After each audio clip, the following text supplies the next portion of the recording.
एक लंबे समय पहले एक बड़े शहर में बड़ी गंदी हालत में एक गरीब लड़की जीती थी। उसका नाम सरला था।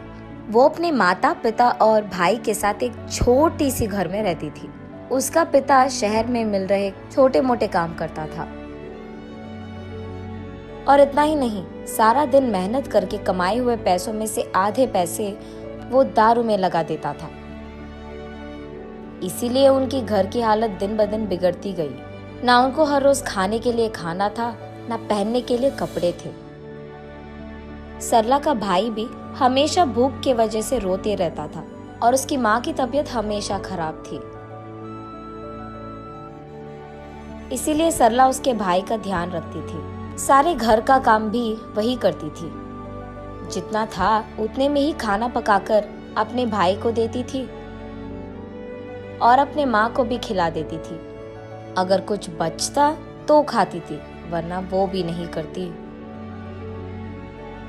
ऐसे दिन बीतते गए और उसकी माँ की हालत बिगड़ता गया। इसीलिए कम से कम 2 दिनों में एक बार भी खाना मिलना मुश्किल बन गया था। इसी कारण वो फैसला करती है कि वो भी कोई ना कोई काम करेगी और पैसे कमाएगी, ताकि उनको खाने के लिए खाना मिले और उनकी माँ के लिए दवाइयाँ भी। उसके बाद वो अपने एरिया में कुछ बच्चों से गुलाब के फूल खरीदती है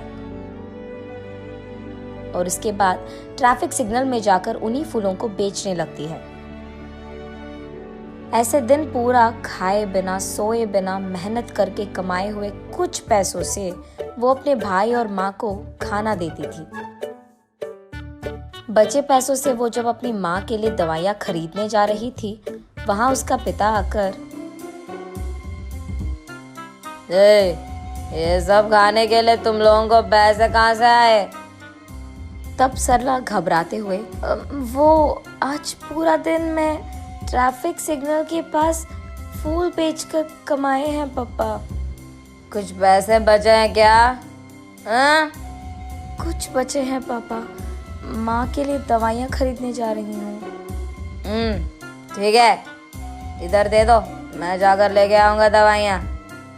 मैं जाकर लाऊंगी ना पापा। पैसे दो इधर, दवाइयाँ लाएगी दवाइयाँ। ये कहकर उसके पास मौजूद पैसे सारे खींच लेता है। सरला रोते रोते ऐसे ही सो जाती है। अगले दिन कुछ खिलौने लेकर उसी ट्रैफिक सिग्नल के पास उन्हें बेचने जाती है सरला। आज कुछ भी करके माँ के लिए दवाइयाँ लेके ही जाना होगा।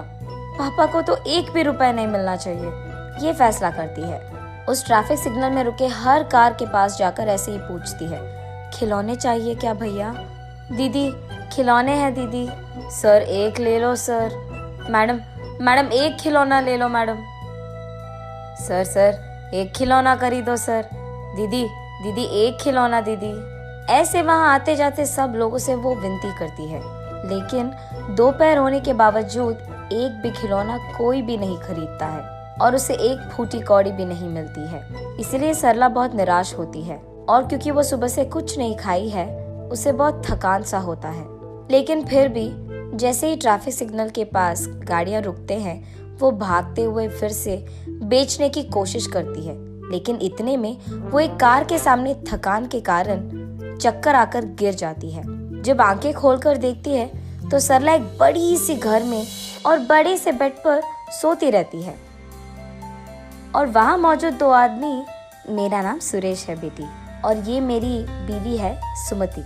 तुम चक्कर आकर गिर गई थी, इसलिए हम तुम्हें घर ले आए। तुम फिक्र मत करो, ऐसे कहते हैं। तुम्हारी नाम क्या है बेटी?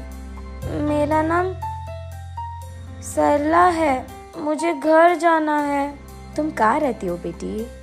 हम यही सिग्नल के पास मौजूद बस्ती में रहते हैं। हम तुम्हें खूब पढ़ाएंगे, तुम हमारे साथ रह जाओगी क्या? नहीं, मुझे घर जाना है। मेरा भाई छोटा है और माँ का तबीयत भी खराब है। आज मैंने एक भी खिलौना नहीं बेचा है। कुछ भी करके आज माँ के लिए दवाइयाँ लेके जाना ही होगा। मैं घर चली जाऊंगी। ये कहकर वहाँ से निकलने ही लगती है कि रुको बेटी, तुम्हें जो दवाइयाँ चाहिए वो मैं खरीद दूंगा और मैं तुम्हारे घर के पास भी तुम्हें छोड़ दूंगा। ये कहकर सरला को कार में बिठाकर कुछ दवाइयाँ और खाना खरीदकर सरला को उसके घर में ड्रॉप कर देते हैं। तब उस दिन सरला जो कुछ भी हुआ उसकी माँ को बताती है। अगर वो लोग फिर से दिख गए तो मेरी तरफ से शुक्रिया अदा करो उनका। ठीक है माँ, ये कहकर वो उस दिन पेट भर खाना खाती है और खुशी से सोती है सरला। अगले दिन सुरेश और सुमति सरला के घर आकर सरला के माँ के साथ ऐसे कहते हैं, हमारी भी सरला जैसी ही एक बेटी थी, तबीयत खराब होने के कारण वो गुजर गई। अगर आपको ऐतराज न हो तो आपकी बेटी को हम अपना लेंगे। हम वैसे भी गरीब हैं, कम से कम उसको तो एक अच्छी जिंदगी मिलेगी। ऐसे उसकी माँ को ऐतराज होने के बावजूद वो हाँ कहती है। माँ, मैं नहीं जाऊंगी माँ, तुम्हें छोड़कर नहीं जाना मुझे। ये कहते हुए सरला रो पड़ती है।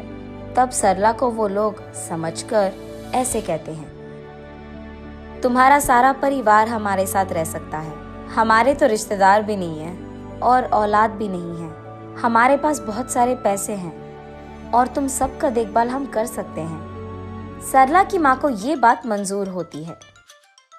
तब सुरेश और सुमति सरला के साथ उसकी सारी परिवार को उनके घर ले जाते हैं।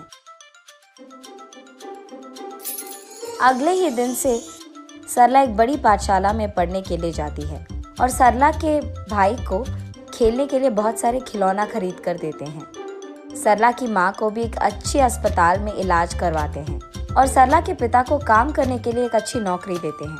ऐसे उस गरीब लड़की सरला को सुरेश और सुमति के कारण एक अच्छा जिंदगी मिलता है और उसके साथ साथ उसके परिवार को भी।